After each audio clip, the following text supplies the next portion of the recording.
Doctor sweaty Ayurveda classes में आपका स्वागत है। आज का टॉपिक है स्ट्रक्चर ऑफ ईयर। आज हम पढ़ेंगे कि ईयर की स्ट्रक्चर मतलब ईयर का जो स्ट्रक्चर है वो कैसा होता है और उसके बारे में हम जानेंगे, उसकी एनाटॉमी को थोड़ा सा समझेंगे। ठीक है, तो ईयर क्या है? ईयर एक सेंसरी ऑर्गन है।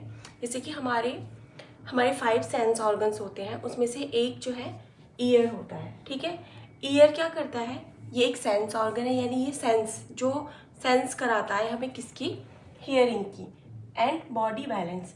ये तो सभी को पता है कि जो ईयर है इसका जो फंक्शन है वो सुनना है। सभी लोगों को पता है कि ईयर जो होता है वो सुनने का काम करता है। बट ईयर का एक और बहुत इंपॉर्टेंट काम है जो कि है बॉडी बैलेंस। ठीक है, यानी कि जो हमारी बॉडी कोऑर्डिनेट करके चलती है। जैसे जब हम चल रहे हैं तो हमारा बैलेंस सही से बन रहा है कि नहीं बन रहा है। यानी जब हम चल रहे हैं तो हमारे बॉडी को बैलेंस करने के लिए हमारे हाथ और दोनों हाथ जो है आगे पीछे चलते हैं, जिससे कि हमारे बॉडी का जो पोस्चर है वो सही से बना रहे। अगर हम बैठे हैं तो हमारा पोस्चर जो है, यानी जो बॉडी का बैलेंस है, वो पोस्चर सही से बना रहे। तो वो सब जो है वो किसकी वजह से होता है? वो होता है हमारे ईयर की वजह से। ठीक है, तो ये इसके दो मेन फंक्शन है। सिर्फ सेंस का ही काम नहीं करता है, साथ ही साथ में, यानी कि सिर्फ हियरिंग का ही काम नहीं करता है, ये साथ ही साथ में जो है बॉडी के बैलेंस को भी बनाकर रखता है। ठीक है, नेक्स्ट अब हम देखेंगे कि जो ईयर है उसके कितने पार्ट्स होते हैं। ठीक है, तो जो ईयर है, ईयर की 3 पार्ट्स है। ये ईयर का स्ट्रक्चर है जिसको अभी हम समझेंगे। तो ईयर जो है इसके 3 पार्ट्स होते हैं, एक external, middle and then internal. External obviously जो बाहर होगा, मिडिल जो बीच में है, इंटरनल जो कि अंदर की साइड में होगा। ठीक है, तो सबसे पहले आइए हम पढ़ते हैं एक्सटर्नल ईयर। तो एक्सटर्नल ईयर, ठीक है, जैसे ये हमारा हेड है। ठीक है, हमें जो बाहर से ये जो पोर्शन दिख रहा है ये हमारा एक्सटर्नल ईयर के अंदर ही आता है, और साथ ही साथ में कुछ और भी है जो एक्सटर्नल ईयर के अंदर आएगा। ठीक है, तो हम देखेंगे कि जो एक्सटर्नल ईयर है उसके अंदर मेन 2 स्ट्रक्चर्स आती है। फर्स्ट है पिन्ना। ठीक है, फर्स्ट क्या है? पिन्ना। देन उसी को बोलते हैं हम ऑरिकल। देन उसके बाद आता है एक्सटर्नल ऑडिटरी मीएटस या एक्सटर्नल ऑडिटरी कैनाल, हम ये भी बोल सकते हैं। ठीक है, तो इसमें क्या है? जो पिन्ना क्या होता है? तो पिन्ना जो है एक फाइब्रोकार्टिलेजिनस प्लेट होती है। ठीक है, यानी कि जो फाइब्रोकार्टिलेजिनस यानी फाइब्रस और कार्टिलेज की बनी हुई होती है, और ये एक प्लेट लाइक नहीं, यानी कि कार्टिलेज की और फाइब्रस की बनी हुई एक प्लेट है जो कि कवर्ड रहती है bye connective tissue and skin. यानी कि जो हमारा पिन्ना होता है वो एक फाइब्रोकार्टिलेजिनस सब्सटेंस से बना हुआ है। ठीक है, जो कि कवर रहता है किससे? कनेक्टिव टिश्यू एंड स्किन, यानी स्किन से। तो पिन्ना होता क्या है? जो हमें बाहर से, जैसे कि हमारा हेड है ये, ठीक है, तो हेड में जो स्कल है, स्कल में बहुत सारी बोन्स, ये बहुत सारी फ्लैट बोन्स का बना हुआ है। तो जो हमारे ईयर्स होते हैं, ठीक है, यहाँ पर जो हमारे रहता है वो टेम्पोरल बोन रहता है। ठीक है, तो जो टेम्पोरल बोन है, जैसे इधर भी एक टेम्पोरल बोन है, इधर की साइड में भी क्या होता है? एक टेम्पोरल बोन प्रेजेंट रहती है, और जो ईयर्स हैं ये भी दोनों साइड में है, यानी 1 पेयर ईयर्स है। तो ये ईयर जो होता है, जो टेम्पोरल बोन है उसके अंदर ही सिचुएटेड रहता है। ठीक है, मतलब अंदर की तरफ अगर हम देखेंगे जैसे बाहर से, तो हमें ये ईयर का सिर्फ ये बाहर वाला पोर्शन दिख रहा है, बाकी अंदर की तरफ पोर्शन है जो कि टेम्पोरल बोन के अलग अलग स्ट्रक्चर्स में प्रेजेंट होता है। यानी कि कुछ कैविटीज़ हैं, उसके कुछ पार्ट्स हैं, वहाँ पर क्या होते हैं, जो हमारे ईयर के सारे जो पार्ट्स हैं, जैसे कि middle ear, internal ear, external ear, ये सभी क्या होते हैं? टेम्पोरल बोन से ही कनेक्टेड रहते हैं। ठीक है, तो अब हम देखेंगे कि जो पिन्ना है, पिन्ना क्या होता है? जो कि हमें बाहर से विजिबल हो रहा है, यानी कि जो हमें बाहर से दिखाई दे रहा है। जैसे कि ईयर की 3 पार्ट्स है, 3 में भी जो एक्सटर्नल है उसके भी 2 पार्ट्स हैं, एक तो है पिन्ना और एक एक्सटर्नल ऑडिटरी मीएटस। तो एक्सटर्नल ईयर का भी सिर्फ जो पिन्ना पोर्शन है, यानी कि जिसे हम ऑरिकल बोलेंगे, वो ही हमें बाहर से क्या होता है? दिखाई देता है हमें। मतलब जब हम बाहर से जो हम ये देख रहे हैं दोनों साइड में, ये क्या है? ये पिन्ना है जो कि हमें बाहर से विजिबल हो रहा है। ठीक है, इसी को ही हम क्या बोलते हैं? इसी को ही हम ऑरिकल बोलते हैं। तो आइए सबसे पहले हम ये देख लेते हैं कि जो ये स्किन है यानी कि जो हमारा ये ऑरिकल है इसके भी कुछ पार्ट्स हैं। जैसे कि हम ईयर देखते हैं तो ईयर में भी कुछ उभार है, कुछ गड्ढे हैं, कहीं कहीं पर कुछ लाइन दिखाई दे रही है, कहीं कहीं पर कुछ फोसा दिखाई दे रहे हैं।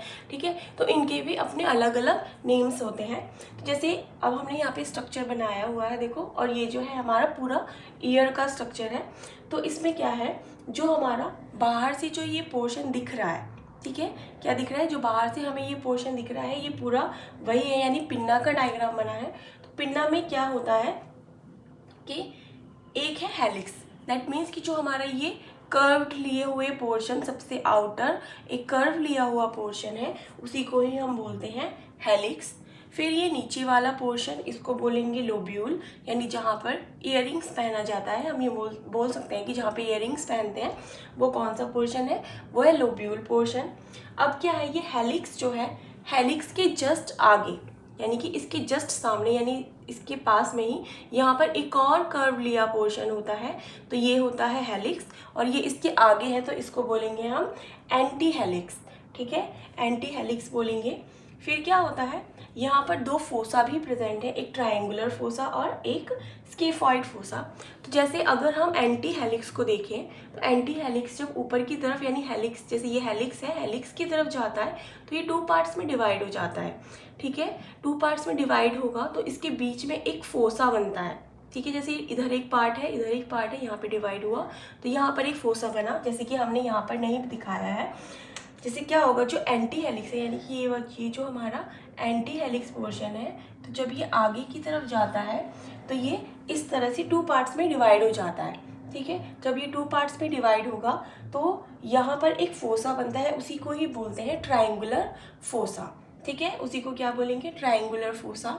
फिर ऐसे ही जहाँ पर ये हमारा एंटी हेलिक्स है, ठीक है, दैट मीन्स कि हमारा ये हेलिक्स है, देन ये एंटी हेलिक्स है, तो यहाँ पर भी एक गड्ढा होता है, यहाँ पर भी हमें एक गड्ढा दिखाई देता है, तो उसको हम बोलते हैं स्केफॉइड फोसा। ठीक है, क्या बोलेंगे उसको, स्केफॉइड फोसा। देन उसके बाद जो हमारा ईयर है ये, ठीक है, ये जो कैनाल है, कैनाल के जस्ट ऊपर यहाँ पर एक तिकोना सा उभरा हुआ सा उभार है, उसी को हम बोलते हैं, जैसे कि ये हमारी कैनाल है, कैनाल के यहाँ पर एक उभरा हुआ सा उभार है जो सभी के रहता है इस जगह पर, कैनाल के जस्ट ऊपर, उसको बोलेंगे ट्रैगस। ठीक है, और जस्ट उसके सामने, जैसे ये है, इसके जस्ट सामने अगर हम इधर देखें, जैसे ये है, फिर इसके जस्ट सामने यहाँ पर, ठीक है, इस जगह पर, यानी कि हम ये बोल सकते हैं जो हमारा हेलिक्स एंटी हेलिक्स आ रहा है, जब वो आगे कंटिन्यू करता है, ठीक है, तो यहाँ पर भी हमें एक उभरा हुआ सा ट्रायंगुलर शेप का उभार दिखता है, तो ट्रैगस की जस्ट एंटी है ये, तो इसको बोलेंगे हम एंटी ट्रैगस। ठीक है, तो ये जो स्ट्रक्चर है इसको आप अच्छे से समझ लें। जैसे कि पहले जो है ये वाला जो पोर्शन होगा इसको बोलेंगे हम हेलिक्स। ठीक है, इसके जस्ट सामने जो है उसको बोलेंगे एंटी हेलिक्स। ठीक है, ऐसे ही जो कैनाल है, कैनाल को हम बोलते हैं एक्सटर्नली ऑडिटरी, मतलब एक्सटर्नल ऑडिटरी कैनाल। तो इस कैनाल के जस्ट ऊपर, यानी कि जो ये कैनाल है जिसके जस्ट ऊपर जो है वो है ट्रैगस। ट्रैगस के जस्ट अपोजिट जो सामने है उसको बोलेंगे हम एंटी ट्रैगस। ठीक है, फिर जो ये हमारा क्या आया है, एंटी हेलिक्स आया है, ये आगे 2 फर्दर डिवाइड हो जाता है, उसके बीच में एक फोसा बनता है, उसे बोलते हैं ट्रायंगुलर फोसा, जो कि ये है, इस जगह पर है जहाँ पे हेलिक्स होता है, जहाँ से हेलिक्स स्टार्ट होता है वहाँ पर ही ये फोसा हमें दिखता है। देन उसके बाद जो है क्या होगा, जहाँ पर ये हमारा एंटी हेलिक्स और हेलिक्स के बीच में, ठीक है, जैसे ये हेलिक्स है और ये एंटी हेलिक्स है, इसके बीच में एक फोसा दिखाई देता है, उसको बोलते हैं स्केफॉइड फोसा। ठीक है, तो हमारा जो ये पिन्ना है, पिन्ना की ये सारी स्ट्रक्चर्स हैं जो कि हमें बाहर से दिखाई देती हैं। फिर मेन ये जो है लोब्यूल, जहाँ पर इयरिंग पहना जाता है उसको क्या बोलते हैं, उसको बोला जाता है लोब्यूल। ठीक है, तो ये हमारा पिन्ना हुआ। ठीक है, जो कि हमें बाहर से दिख रहा है और जो कि एक्सटर्नल ईयर का पार्ट है। ठीक है, और जो ये हमारा एक्सटर्नल ईयर है, यानी एक्सटर्नल ईयर का जो पिन्ना पोर्शन है, इस पिन्ना पोर्शन में कुछ फाइन हेयर्स भी प्रेजेंट होते हैं, फिर साथ ही साथ में इसमें सिबेशियस ग्लैंड, ठीक है, सिबेशियस ग्लैंड जो है वो भी क्या होती है, प्रेजेंट होती है। External auditory meatus. ठीक है, एक्सटर्नल यानी कि एक्सटर्नल ईयर का जो पहले अभी हमने देख लिया है पिन्ना पोर्शन, पिन्ना पोर्शन के बाद जो सेकेंड पार्ट है वो होता है एक्सटर्नल ऑडिटरी मीएटस। तो पिन्ना क्या करता है, पिन्ना सारे साउंड वेव्स को कलेक्ट करता है। इसका शेप ऐसे बना होता है कि ये जो है साउंड वेव्स को कलेक्ट करता है और कलेक्ट करके उसको कहाँ पर भेजता है, एक्सटर्नल ऑडिटरी मीएटस में। ठीक है, जो सेकेंड पार्ट है एक्सटर्नल ऑडिटरी मीएटस, इसका जो नाम है, इसके और भी नाम है, इसको ऑडिटरी कैनाल भी बोला जाता है, साथ ही साथ में इसको एक्सटर्नल एकॉस्टिक मीएटस भी बोला जाता है। ठीक है, अब क्या है, ये जो है अगर आप इसको डायग्राम में देखेंगे, ठीक है, यहाँ से ये कहाँ से कहाँ तक होता है, जो हमारा ईयर पिन्ना है, ईयर पिन्ना जहाँ पर हमारा ख़त्म हो रहा है, यानी कि इस जगह पर ये जो ओपनिंग दिख रही है यहाँ से, यानी कैनाल जहाँ से स्टार्ट हो रही है, वहाँ से लेके जो ये हमारा मेम्ब्रेन है, ये है टिम्पैनिक मेम्ब्रेन। ठीक है, इस टिम्पैनिक मेम्ब्रेन से लेकर इस कैनाल का जो स्टार्टिंग पोर्शन है वहाँ से ये जो पूरा है, जो लेंथ होती है इसकी 2.5 सेंटीमीटर रहती है। और ये जो है स्लाइडली कर्व है, ये आपको दिख रहा होगा कि स्लाइडली कर्व्ड है। अब इसके भी कुछ पार्ट्स होते हैं, आउटर एंड इनर। तो इसमें क्या है, देखो जो आउटर पोर्शन है वो ये है और इनर पोर्शन को मैंने रेड में बनाया हुआ है। तो जो आउटर पोर्शन है, आउटर पोर्शन जो है, क्योंकि हमें पता है ईयर जो होता है वो उसका जो एक्सटर्नल पार्ट है, यानी कि जो पिन्ना वाला पार्ट पोर्शन है जो हमें बाहर से दिख रहा है, ये किसका बना होता है, कार्टिलेज का बना है। तो यानी कि ये कार्टिलेज का बना है। तो जो हमारा ऑडिटरी कैनाल है उसका जो स्टार्टिंग का 1/3 पोर्शन वो किसका बना हुआ होता है, कार्टिलेज का। यानी कि आउटर और इनर पोर्शन में इसको डिवाइड किया गया है। आउटर पोर्शन जो है उसमें वो कार्टिलेजिनस होता है, उसमें सिबेशियस एंड सीरूमिनस ग्लैंड्स प्रेजेंट होती हैं। ठीक है, यानी इस पोर्शन में क्या है, सिबेशियस एंड सीरूमिनस ग्लैंड प्रेजेंट है। तो सिबेशियस ग्लैंड और सीरूमिनस ग्लैंड्स क्या होती हैं, आपस में इनके सिक्रेशन सिक्रेट होते हैं और सिक्रेट होकर जो हमारा ईयर वैक्स होता है वो इन दोनों का ही कंबाइंड सिक्रेशन होता है। वो क्या करता है, ईयर वैक्स जो है वो हमें जो कोई फिजिकल अगर डैमेज होता है तो उससे बचाता है।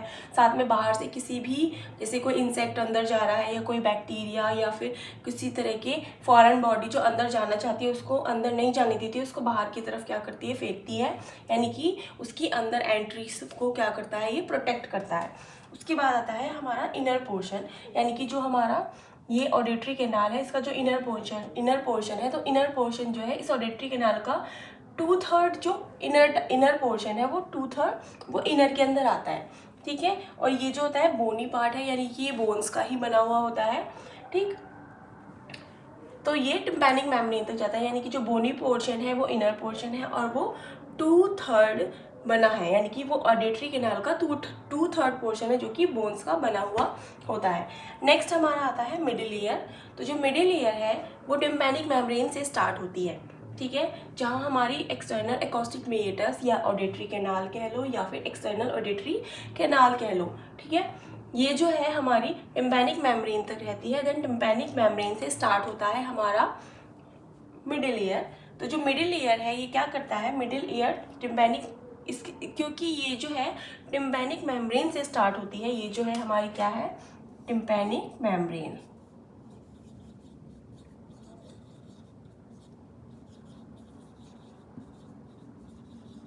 ठीक है, ये है हमारी टिम्पैनिक मेम्ब्रेन। तो टिम्पैनिक मेम्ब्रेन से स्टार्ट होने की वजह से, और ये इसके अंदर जो आप देख रहे हो ये वाला पोर्शन जो है, ये इतना, ये जो पोर्शन है ये एक कैविटी लाइक स्ट्रक्चर है।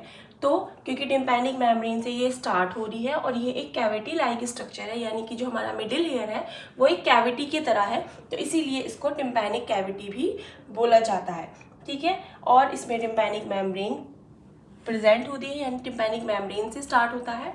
और टिम्पैनिक मेम्ब्रेन सबको पता है, इसको ईयर ड्रम बोलते हैं या कान का पर्दा, जो नॉर्मली सब लोग नॉर्मली बोला जाता है कि कान का पर्दा, जैसे जो बोलते हैं कि कान के पर्दे में छेद हो गया है या फिर कान का पर्दा फट जाएगा, जैसे नॉर्मल बोलते हैं, तो वो कान का पर्दा कुछ और नहीं है, वो टिम्पैनिक मेम्ब्रेन को ही बोला जाता है। ठीक है, अब क्या है, अब इसमें कुछ स्ट्रक्चर्स प्रेजेंट हैं, जैसे कि स्ट्रक्चर्स आती हैं जो हमारे इस मिडिल ईयर में आती हैं, वो है ऑडिटरी ऑसिकल्स, यानी कि कुछ ऑसिकल, दैट मीन्स इसमें कुछ बोन्स हैं जो कि प्रेजेंट रहती हैं। फिर ऑडिटरी मसल्स, ऑब्वियसली जो बोन्स हैं तो बोन्स को कुछ कंट्रोल करने के लिए मसल्स भी होंगी, तो ऑडिटरी मसल्स भी प्रेजेंट है। फिर साथ ही साथ में इसमें एक ट्यूब लाइक स्ट्रक्चर, ठीक है, इस कैविटी में एक ट्यूब लाइक स्ट्रक्चर भी होता है, उसे बोलते हैं यूस्टेशियन ट्यूब। ठीक है, तो इसको अब हम देखते हैं कि मिडिल लेयर को हम अलग से डायग्राम बना के देखेंगे कि कैसे मिडिल लेयर का स्ट्रक्चर अंदर से होता है। ठीक है, अब हम देखते हैं कि जो हमारा मिडिल लेयर है, ठीक है, उसका हमने अलग से यहाँ पे डायग्राम बना लिया है। ठीक है, अब क्या होता है, ऑडिटरी ऑसिकल्स यानी कि जो ईयर है यानी मिडिल लेयर में क्या होता है, कुछ ऑसिकल्स प्रेजेंट होते हैं। वो कितने हैं, थ्री ऑसिकल्स क्या है प्रेजेंट होते हैं। उनके नेम है मेलियस, इनकेस और स्टेप्स। जैसे कि ये हमारी टिम्पैनिक कैविटी है। ठीक है, इसमें क्या है, ये टिम्पैनिक मेम्ब्रेन है हमारी। टिम्पैनिक मेम्ब्रेन के जस्ट बराबर में है मेलियस, देन उसके बाद इनकस, देन उसके बाद स्टेप्स। जो स्टेप्स होती है वो हमारी बॉडी की ही सबसे स्मॉलेस्ट क्या है, बोन होती है। ठीक है, अब आपने यहाँ पे एक चीज़ देखी होगी कि यहाँ पर कि ये टिम्पैनिक मेम्ब्रेन से जुड़ा हुआ रहता है क्या, हमारा मेलियस। जो मेलियस है वो टिम्पैनिक मेम्ब्रेन से जुड़ा हुआ है, और दूसरी साइड में क्योंकि इधर क्या है, एक्सटर्नल ईयर। ठीक है, इसके इधर क्या है, एक्सटर्नल ईयर, और इसके इधर क्या है, इंटरनल ईयर। तो एक्सटर्नल ईयर की तरफ ये टिम्पैनिक मेम्ब्रेन से जुड़ी होती है। फिर दूसरी तरफ जो हमारा स्टेप्स है वो ओवल विंडो से अटैच रहता है। और ओवल विंडो क्या है, ओवल विंडो जो है वो हमारा इंटरनल ईयर का एक पार्ट है जो कि इंटरनल ईयर में प्रेजेंट होता है। ठीक है, इंटरनल ईयर में एक और विंडो होता है जिसको बोलते हैं हम राउंड विंडो, लेकिन ये जो है ओवल विंडो से अटैच रहता है। ठीक है, क्या होता है, ओवल विंडो से अटैच रहता है। तो यहाँ पे मैं आपको बता दूं कि जैसे साउंड वेव्स आई, जैसे कि हमारा ईयर है, ईयर से क्या हुआ, जैसे हम ये बोलेंगे ईयर से हमारी साउंड वेव्स अंदर एंटर करती हैं, यहाँ से ये यहाँ गई, फिर यहाँ से यहाँ पे पहुँची। ठीक है, जैसे ही ये टिम्पैनिक मेम्ब्रेन के पास जाती है तो ये बोन्स जो होती है ये अपने वाइब्रेशंस को इन बोन्स के थ्रू आगे पहुंचाती है। जो वाइब्रेशंस होते हैं उनको आगे की तरफ पहुंचाती है। फिर यही बोन्स इस वाइब्रेशन को आगे ओवल विंडो से होते हुए कहाँ पहुंचाएंगे, हमारा जो इंटरनल ईयर है जहाँ पर कि इसको सुना जाएगा उसको पहुंचाया जाएगा। ठीक है, वो साउंड वेव्स को क्या करती हैं, आगे पहुंचाती है। जैसे यहाँ से साउंड वेव्स आई, फिर वो आगे जाएंगी यहाँ से होते हुए, यानी कि पहले मेलियस, फिर इनकस, देन स्टेप्स, फिर उसके बाद स्टेप्स इसको ओवल विंडो के थ्रू इंटरनल ईयर में एंटर करा देगा। फिर उससे क्या होता है, आगे हमारी नर्व होती है, वो नर्व क्या करती है, इन साउंड वेव्स को सुनती है और सुनने के बाद उनको ब्रेन तक लेके जाती है, फिर उसको हम समझ लेते हैं। लेकिन अब यहाँ पर एक चीज़ और है कि जैसे ये बोन्स है, ठीक है, तो ऐसे ही हमारी जो मिडिल लेयर है इसमें ऑडिटरी मसल्स भी प्रेजेंट होती हैं टू, जो कि टेंसर टिम्पेनाई एंड देन स्टेपीडियस। तो जो टेंसर टिम्पेनाई है यानी कि टेंसर टिम्पेनाई मसल जो होती है वो हमारी मेलियस से जुड़ी रहती है, यानी कि उसका कनेक्शन मेलियस के साथ होता है। और स्टेपीडियस जो है, क्योंकि देखो उसका कनेक्शन नाम से ही पता चल रहा है स्टेपीडियस, तो यानी कि उसका कहीं ना कहीं स्टेप से, मतलब स्टेपिस जो है उससे कनेक्शन होगा। तो यानी स्टेपीडियस जो है वो स्टेप से जुड़ी हुई रहती है। तो क्या होता है, जो स्टेपीडियस मसल है वो इससे जुड़ी हुई है। तो ये मसल करती क्या है कि ये मसल जो होती है, सबसे पहले टेंसर टिम्पेनाई वो मेलियस से जुड़ी हुई है, तो वो क्या करती है, वो इसको होल्ड करके रखती है, जिससे कि जो हमारा ये ईयर ड्रम है, ठीक है, ये जो हमारा क्या है ईयर ड्रम यानी टिम्पेनिक मेम्ब्रेन, ये स्ट्रेच बना रहता है, यानी कि इसकी जो टोनिसिटी है यानी कि ये स्ट्रेच रहता है। ठीक है, उसके टेंशन को क्या करता है, ये बनाकर रखता है। यानी कि इस जैसे कहीं पर भी एक पर्दा लगा हुआ है, या ड्रम जो होते हैं आपने देखे होंगे जिसमें ढोल बजाते हैं, तो उनके ड्रम पर भी एक टेंशन होता है जब तक वो ड्रम के ऊपर जो लगा हुआ रहता है। ठीक है, अगर मतलब जैसे ड्रम है, ड्रम के ऊपर जब हम बजाते हैं तो जो कपड़ा या आप जो भी उसे बोलो वो जब तक पूरी तरह से टेंस ना हो तो उसमें अच्छे से वाइब्रेशंस और आवाज़ नहीं आती है। तो ऐसे ही अगर ये टिम्पैनिक मेम्ब्रेन अच्छे से क्या हो, टेंस ना हो, तो इसमें भी क्या होगा, अच्छे से वाइब्रेशंस नहीं होंगे, अच्छे से साउंड जो है वेव्स जैसे जाने चाहिए वैसे अच्छे से नहीं जा पाएंगे। तो क्या होता है कि हमारी जो टेंसर टिम्पेनाई, इसका नाम ही है देखो टेंसर टिम्पेनाई, यानी कि टेंशन प्रोड्यूस करता है किस पर, टिम्पैनिक मेम्ब्रेन पर, यानी टिम्पेनाई यानी टिम्पैनिक मेम्ब्रेन, यानी कि ये टिम्पैनिक मेम्ब्रेन के टेंशन को क्या करता है, बनाकर रखता है। ठीक है, अब बनाकर रखता है तो यानी कि अब ये अटैच तो बोन से ही होगा, क्योंकि मसल है तो मसल बोन से ही अटैच होती है। तो क्या होता है कि मेलियस बोन से क्या होता है, जो हमारा टेंसर टिम्पेनाई है वो क्या होता है, अटैच रहता है और इसके टेंशन को बनाकर रखता है। ठीक है, अब साथ ही साथ में अब स्टेपीडियस जो है वो स्टेप से जुड़ा होता है। तो अब यहाँ पर आप लोग एक चीज़ देखना कि जैसे साउंड वेव्स जब आती है तो हमें बाहर बहुत तेज़ तेज़ साउंड भी सुनाई देता है, क्या उतना सारा साउंड ही हमारे ईयर तक पहुंचना चाहिए, इतनी ही एम्पलीट्यूड में, यानी कि साउंड का एक एम्पलीट्यूड है, क्या उतने ही एम्पलीट्यूड में ये पहुंचना चाहिए? तो ऐसा संभव नहीं है, क्योंकि अगर ऐसा पहुंचेगा तो हमारे ईयर को भी नुकसान हो सकता है। ठीक है, तो उसको क्या करता है, हमारा जो ईयर है वो मैनेज कर लेता है। कैसे मैनेज करेगा? जैसे हाई एम्पलीट्यूड का साउंड हमारे ईयर में पहुंचा, तो जब ये जो हमारी क्या होता है, साउंड वेव्स पहुंची, ये एयर के मतलब ये मेम्ब्रेन के थ्रू कहाँ जाएंगे, इन बोन्स में। तो ये बोन्स हैं, ये बोन्स क्या करेंगे, उन वाइब्रेशंस को, उनके एम्पलीट्यूड को कम कर देंगे। जैसे स्टेपीडियस मसल है, स्टेपीडियस मसल क्या होगा, वो इसमें इस तरह का टेंशन क्रिएट करेगा जिससे कि वो जो साउंड वेव्स आ रही हैं, जो कि पहले यहाँ से गई फिर आगे इंटरनल ईयर तक पहुँचेंगी, यानी कि वो इस टिम्पैनिक कैविटी से होके इन ऑसिकल्स, इन ऑडिटरी ऑसिकल से होकर ही बाद में इंटरनल ईयर में पहुंचेगा। तो जब ये ऑडिटरी ऑसिकल से होता हुआ पहुंचेगा तो यहाँ पर ही उन साउंड वेव्स के एम्पलीट्यूड में क्या हो जाएगा, चेंज आ जाएगा, जिसकी वजह से क्या होगा, जितना हमारे ईयर के लिए सफिशेंट है उतनी ही साउंड आगे जाएगी, यानी उतने ही वाइब्रेशंस, यानी कि ये वाइब्रेशंस को, उनके एम्पलीट्यूड को कम करने का काम करता है।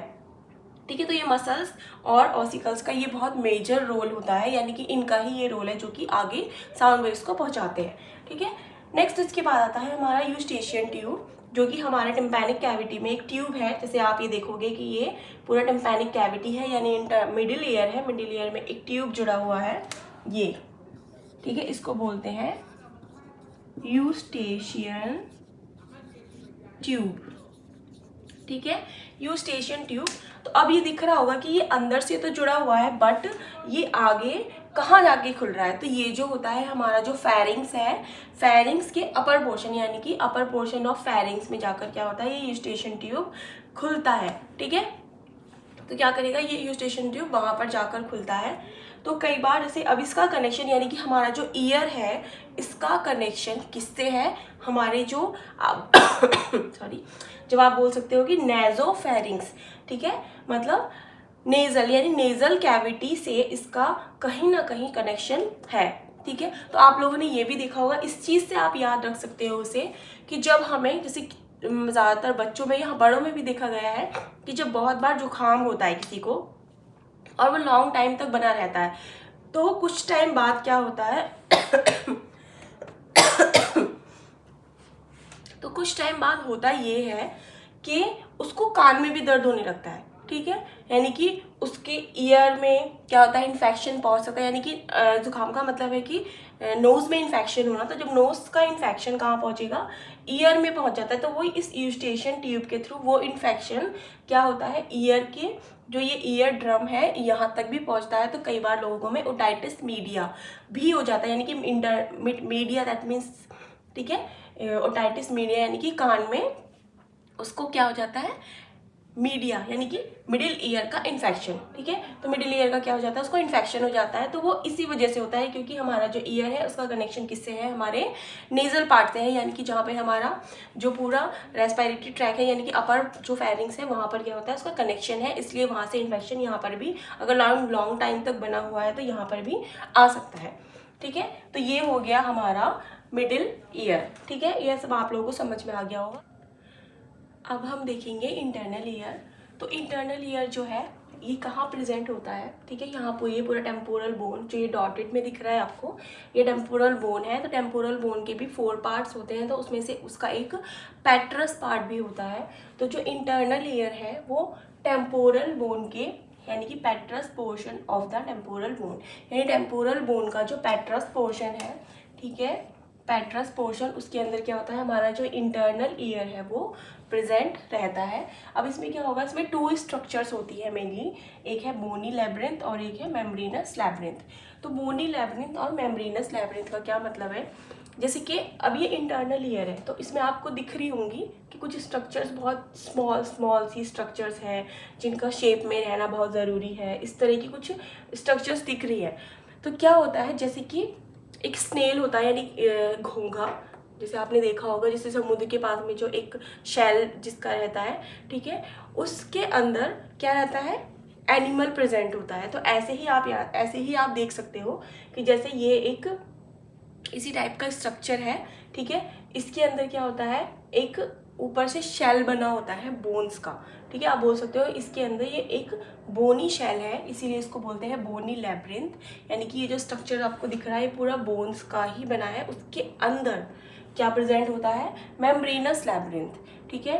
यानी कि जो इंटरनल ईयर है उसके 2 पोर्शन है, बोनी लैब्रिंथ एंड मेम्ब्रेनस लैब्रिंथ, ठीक है। तो बोनी लैब्रिंथ का मतलब है कि जो बोन का एक शेल लाइक स्ट्रक्चर बना है उसके अंदर प्रेजेंट रहता है हमारा मेम्ब्रेनस लैब्रिंथ। यानी जो सारी स्ट्रक्चर्स हैं वो सारी उसके अंदर क्या रहती हैं, प्रेजेंट रहती हैं। इसलिए इंटरनल ईयर में 2 स्ट्रक्चर्स मानी गई हैं, बोनी और मेम्ब्रेनस लैब्रिंथ। तो जो मेम्ब्रेनस लैब्रिंथ है यानी कि ये पूरा जो ईयर है, आप लोगों को कंफ्यूज नहीं होना है कि बोनी और मेम्ब्रेनस लैब्रिंथ क्या है, कुछ भी नहीं है। जो ये स्ट्रक्चर आपको दिख रहा है यही इंटरनल ईयर है। तो ये जो स्ट्रक्चर है, जैसे कि अब पर्टिकुलर ये स्ट्रक्चर है जैसे इस तरह से, तो ये है मेम्ब्रेनस। आप ऐसे समझो जैसे ये मेम्ब्रेनस लैब्रिंथ है, इसी के ऊपर जस्ट एक शेल है, मतलब इसको कवर किए हुए है, वो है बोनी लैब्रिंथ, ठीक है। तो इस पूरे जिस तरह से ये स्ट्रक्चर दिख रहा है, मानो जैसे कोई स्ट्रक्चर ऐसे ऐसे है, ठीक है, इस तरह से कोई स्ट्रक्चर है। तो इसके ऊपर जैसे ये एक सॉफ्ट टिश्यू यानी बिल्कुल सॉफ्ट सा कुछ है वो बना हुआ है। तो इसको इस शेप में रखने के लिए या इसको इसी तरह रखने के लिए इसके ऊपर एक बोन्स का स्ट्रक्चर है, ठीक है। किसका स्ट्रक्चर है, मैं अलग कलर से आपको बना के दिखाती हूँ। जैसे क्या है, बोन्स का एक स्ट्रक्चर है जो कि इसको इसी शेप में बना के रखे या इसके स्ट्रक्चर को ऐसे रखे या इसको प्रोटेक्ट करके रखे। तो ये जो स्ट्रक्चर है ये रेड में जो है ये बोनी लैब्रिंथ है, और ये जो अंदर जो कि सॉफ्ट सा है वो है मेम्ब्रेनस लैब्रिंथ, यानी कि मेम्ब्रेन्स का बना हुआ है। तो ऐसे ही ये जो इंटरनल ईयर है उसमें क्या होगा, बोनी लैब्रिंथ एंड मेम्ब्रेनस लैब्रिंथ। तो अब हम मेम्ब्रेनस लैब्रिंथ को पढ़ेंगे कि इसमें कौन कौन सी स्ट्रक्चर्स आती हैं, ठीक है।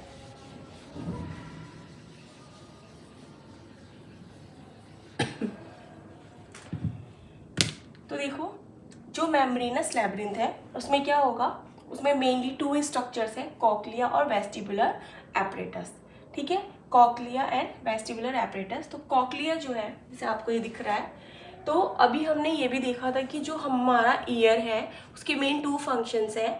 2 फंक्शन क्या है, एक हियरिंग का और एक बॉडी बैलेंस करने का।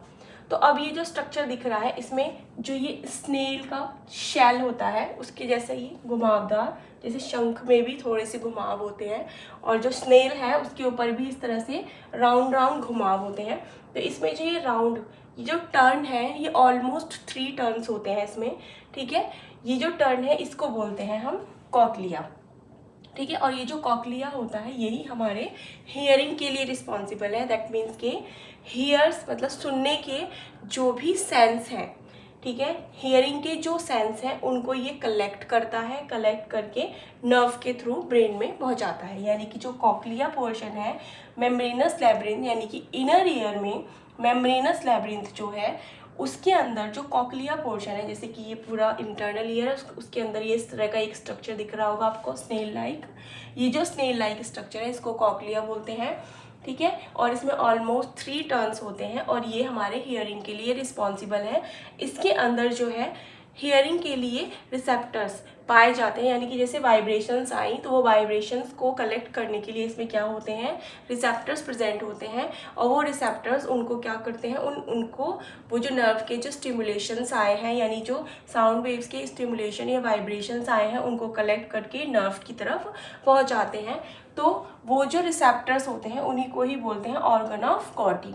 यानी कि कॉक्लिया के अंदर ऑर्गन ऑफ कॉर्टी प्रेजेंट होता है जो कि क्या करता है, साउंड वेव्स को लेता है यानी कि उनके रिस्पॉन्स को लेता है और उसको नर्व को पहुंचाता है, यानी इम्पल्सिस के थ्रू वो नर्व्स में उसके स्टिमुलेशन को देता है कि ये साउंड है उसको आपको लेकर जाना है, ठीक है। नर्व के थ्रू वो क्या करते हैं, चले जाते हैं। तो यानी कि मेम्ब्रेनस लैब्रिंथ में कॉक्लिया पोर्शन है जो कि हियरिंग के लिए रिस्पॉन्सिबल है और उसके अंदर ऑर्गन ऑफ कॉर्टी प्रेजेंट होता है। ऑर्गन ऑफ कॉर्टी क्या है, उसके अंदर हियरिंग रिसेप्टर्स, ठीक है, हेयर नहीं, हियरिंग रिसेप्टर्स यानी कि सुनने के जो रिसेप्टर्स हैं वो प्रेजेंट होते हैं और वो उनके इम्पल्सिस को नर्व के थ्रू ब्रेन में लेकर जाते हैं। नेक्स्ट है इसमें मेम्ब्रेनस लैबिरिंथ में नेक्स्ट हमारा जो आता है वो है वेस्टिबुलर एपरेटस। अब वेस्टिबुलर एपरेटस में 2 स्ट्रक्चर्स आती हैं, सेमी सर्कुलर कैनाल्स और वेस्टिब्यूल। ठीक है, अब जो आपको यहाँ पे दिख रहा होगा, जैसे ये पूरा इंटरनल ईयर है, तो इंटरनल ईयर में आपको ये दिख रहा होगा, हमने कॉक्लिया पढ़ लिया है। उसके अलावा जो रेस्ट बचा हुआ है, ये जो कैनाल्स है सेमी सर्कुलर कैनाल्स, यानी सेमी सर्कुलर कैनाल्स हैं, और ये 3 कैनाल्स हैं। ठीक है, 3, जैसे कि जो एक्सिस होते हैं, देखो कॉक्लिया जो है इसने हियरिंग का काम करा, लेकिन बॉडी बैलेंस करने के लिए, यानी कि बॉडी को बैलेंस बनाए रखने के लिए जो अदर फर्दर जो स्ट्रक्चर्स बच गई हैं वो बॉडी के बैलेंस को ही क्या करती हैं, बनाती हैं। तो इसमें क्या होगा, सेमी सर्कुलर कैनाल्स क्या करते हैं, जो हमारे 3 एक्सिस हैं, ठीक है, ये जो होते हैं, ये semi circular canals antero posterior, vertical और ट्रांसवर्स एक्सिस में प्रेजेंट होते हैं, और ये हमारे उन्हीं एक्सिस के बैलेंस को क्या करते हैं, बनाकर रखते हैं। फिर साथ ही साथ में जो वेस्टिब्यूल है, ये भी क्या करता है, हमारे बॉडी बैलेंस के, यानी कि ये जो दोनों स्ट्रक्चर्स हैं, ये हमारा क्या करता है, बॉडी बैलेंस, यानी कि बॉडी बैलेंसिंग में क्या करेगा, ये हेल्प करेगा, और जो कॉक्लिया है वो हमारा हियरिंग के लिए हेल्प करेगा।